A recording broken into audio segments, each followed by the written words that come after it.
Bonjour Olivier Daugé, vous êtes élu membre de la FNSEA, charge des questions énergétiques. Vous étiez à la COP 21 il y a quelques jours à Sharm el-Sheikh en Égypte. Pour la première fois, une journée a été consacrée à l'agriculture. Qu'est-ce que cela vous inspire? Ça m'inspire qu'il y a beaucoup de choses à faire dans les années qui viennent en termes de transition agricole.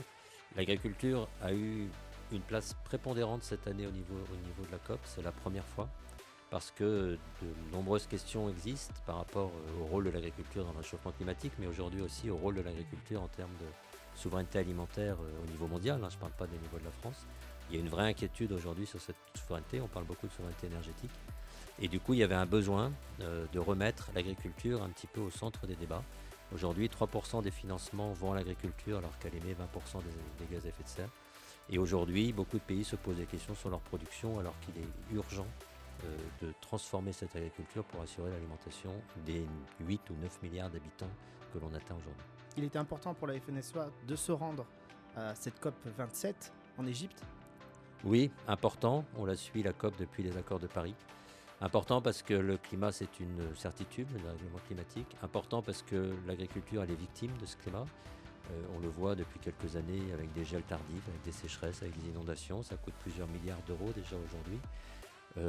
On le voit parce que l'agriculture, elle est cause du climat, cause par les émissions de gaz à effet de serre liées à son activité. Donc il faut travailler ce sujet, il faut limiter, atténuer les gaz à effet de serre. Et puis surtout, l'agriculture, et à la COP on le voit bien, elle est solution pour un certain nombre de sujets du climat.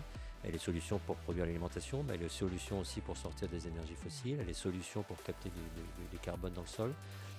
Elle est solution pour un certain nombre de choses. Donc c'est une transition, une opportunité, on avait dit dans la rapport d'orientation de la FNSEA il y a 3 ans, une opportunité pour l'agriculture.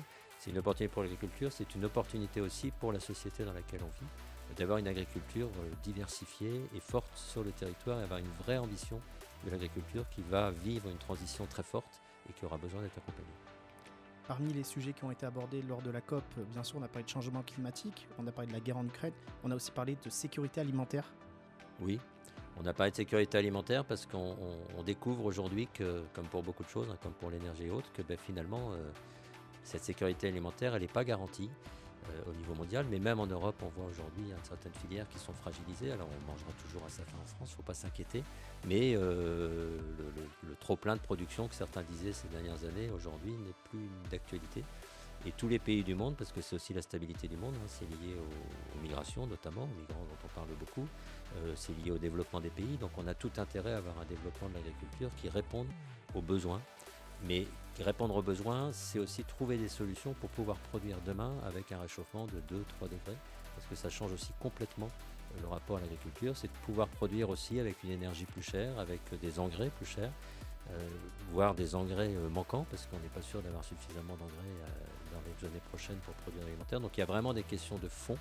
Et qui dit une agriculture dynamique, dit justement une agriculture qui répond aux enjeux aussi du carbone, de la décarbonation. Et ça, c'est aussi un élément essentiel pour combattre ce réchauffement climatique. Donc l'agriculture, source de solutions au niveau environnemental, au niveau alimentaire et aujourd'hui au niveau énergétique. Au niveau énergétique, ce qu'on appelle la bioéconomie, c'est la photosynthèse. La photosynthèse, c'est le photovoltaïque du sol. C'est-à-dire qu'on produit l'alimentation avec le soleil, le sol, l'eau. On produit l'alimentation. Demain, on pourra remplacer le carbone fossile, c'est-à-dire le charbon, le pétrole et le gaz.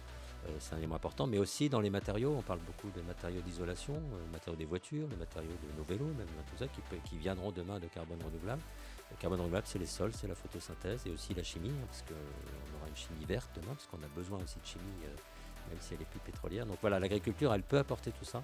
Et pour ça, il faut qu'elle aborde cette transition en disant que ce n'est pas simplement une adaptation, c'est aussi véritablement une transition des systèmes et de la façon de cultiver et des cultures qui seront produites demain. Donc il y a un vrai enjeu financier derrière d'accompagnement du monde agricole. Et la FNSEA accompagne ces transitions. Et la FNSEA accompagne parce qu'elle est persuadée que c'est à tous les pays d'accompagner leur agriculture et qu'on a la chance en France d'avoir une agriculture particulièrement diversifiée, même si elle est quelquefois critiquée, particulièrement diversifiée par rapport à beaucoup d'autres pays et notamment aux grands pays agricoles. Il faut conserver cette diversification. Il faut même la renforcer dans certaines régions. Le système idéal, c'est le système de polyculture élevage. C'est le plus vieux système agricole inventé par l'homme. Donc voilà, ça veut dire qu'il y a des vrais défis peut-être aussi de création de nouvelles filières dans un certain nombre de régions, de transfert de filières, de création de filières, mais dans cet état d'esprit d'une certitude, c'est que de toute façon, il faudra produire sur l'ensemble du territoire. Merci beaucoup Olivier Dauger.